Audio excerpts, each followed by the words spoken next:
j'ai accepté de participer à ce forum et tout de suite, je me suis posé des questions. Et j'ai fait un peu comme Socrate, qui n'a laissé que finalement, enfin, dont on ne connaît les paroles que par les écrits de Platon, mais qui est allé, sans écrire, interroger le monde. Alors j'ai interrogé autour de moi. Et je me posais des questions. Pourquoi me mobiliser contre et pas me mobiliser pour? Donc finalement, j'ai aperçu qu'on pouvait faire les deux, donc tout était résolu. Et ensuite, je me suis demandé, mais est-elle le seul péril? Et si elle est un péril, et s'il y a plusieurs autres périls, est-elle le pire des périls dans cette élection? Évidemment, la réponse sera oui, surtout après ce qu'on vient d'entendre. Donc pas de suspense. Alors j'ai demandé à des gens autour de moi, et certains disent qu'ils vont être abstentionnistes. Pas la peine d'aller voter, car de toute façon, aucun candidat n'est en mesure de proposer dans la prochaine période de 5 ans des mesures sociales et économiques qui seraient à même d'empêcher Marine Le Pen d'arriver au pouvoir en 2022. Donc j'ai trouvé ça complètement spécieux. Ça me donne le vertige, parce que l'argument est donc, puisque de toute façon personne n'arrivera à, parmi les candidats actuels, à proposer quelque chose de solide qui va tirer la France de la mouise, eh bien, alors ça ne sert à rien, je ne voterai pas. Donc finalement, on précipite de 2022 à 2017 l'arrivée de Marine Le Pen au pouvoir par de tels raisonnements.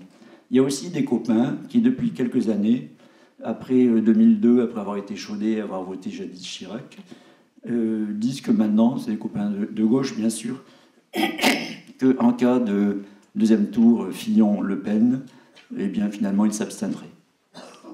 Donc je crois que ce danger est de moins en moins probable, mais enfin ça peut encore se produire.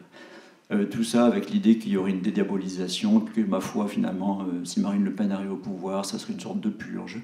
Et puis comme ça elle ferait la démonstration de son incapacité, de son incurie, et on en serait débarrassé ensuite pour longtemps. Bon, je trouve que c'est un petit peu dangereux comme aventure. Ensuite, je suis allé consulter le site du Front National. Alors là, j'avais sélectionné 7 ou 8 mesures qui montrent que finalement, il y a chez elle une sorte d'obsession. D'autres candidats préconisent certaines mesures qui sont assez proches de celles de Marine Le Pen, mais chez elle, ce qui est inquiétant, c'est l'accumulation, et c'est la hargne, et c'est finalement la conjonction des mesures qui sont centrées sur l'étranger, sur l'autre, qui est coupable de tous les maux. Alors, par exemple, il faut empêcher l'accès au logement, il faut supprimer l'enseignement des langues et cultures d'origine dans les collèges, ce qu'on appelle l'enseignement LCO. Il faut limiter à 10 000 le nombre de gens qui pourraient immigrer en France. Bon. Et notamment supprimer l'aide médicale aux clandestins ou aux sans-papiers, ce qui est contre-productif, parce que pour des raisons déjà sanitaires et élémentaires, ça n'irait pas. Je me suis focalisé surtout sur, elle n'emploie pas ce mot, mais je l'ai oublié, le nettoyage des banlieues. Enfin, on va mettre de l'ordre dans les banlieues. On va un petit peu comme à la suite d'un certain personnage qui voulait faire je ne sais plus quoi dans les banlieues. Bon, alors là, enquêtant là-dessus, je suis tombé sur des écrits qui m'ont semblé intéressants d'un jeune politologue qui qui a environ 35 ans, qui s'appelle Thomas Guénolé, et qui a écrit il y a 2 ans un livre qui s'appelle « Les jeunes des banlieues, mangent-ils les enfants ?» Et sa thèse, c'est que finalement, la délinquance, la criminalité, ça ne représente que 2% des jeunes des banlieues, mais il invente le concept de la balagnophobie, la phobie des banlieues, qui consiste à, de manière fantasmatique, à élargir à 98% de la population le comportement des 2% de délinquants. Alors à partir de là, moi je me suis intéressé uniquement à ce point, et j'ai réfléchi à ma propre expérience. On est tous un petit peu menacés parfois par cette contagion, la rhinocérite de l'UNESCO. Mais voilà, par exemple, j'ai été au début de ma carrière 4 ans professeur dans une ZEP, c'était le début des ZEP, à la fin des années 70, début 80, à Héricourt, en Haute-Saône, près de Montbéliard. Et j'ai travaillé tout à fait normalement. Bon, on était sans doute au début, mais il n'y avait pas plus de violence que ça, de la misère et de la difficulté, oui, mais pas de violence. Et ensuite, j'ai eu le bonheur, je passe sur les autres points de ma carrière, d'enseigner pendant 15 ans dans un lycée qu'on appelait le lycée de la mixité sociale en périphérie de Strasbourg, où j'y étais extrêmement heureux justement de pouvoir être face à des élèves extrêmement divers, à ce métissage.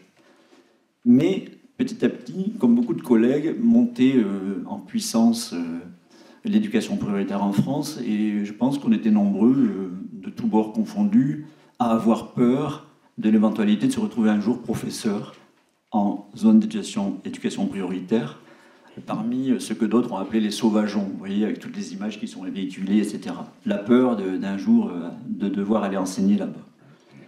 Et à ce moment-là, j'ai quitté l'enseignement et je me suis retrouvé inspecteur pédagogique régional de l'Aide pendant 9 ans.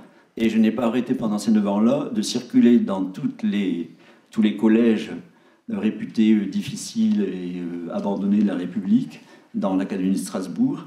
Et partout où je suis passé, j'ai assisté à des cours absolument magnifiques, notamment dans des classes de 3e, avec des professeurs qui étaient extrêmement motivés, dynamiques, et qui s'intéressaient à leurs élèves, et les élèves le leur rendaient bien.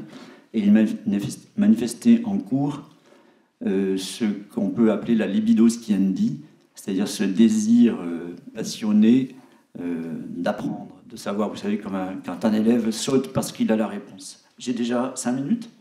Eh bien, j'ai presque fini. Alors, je vais terminer en 30 secondes.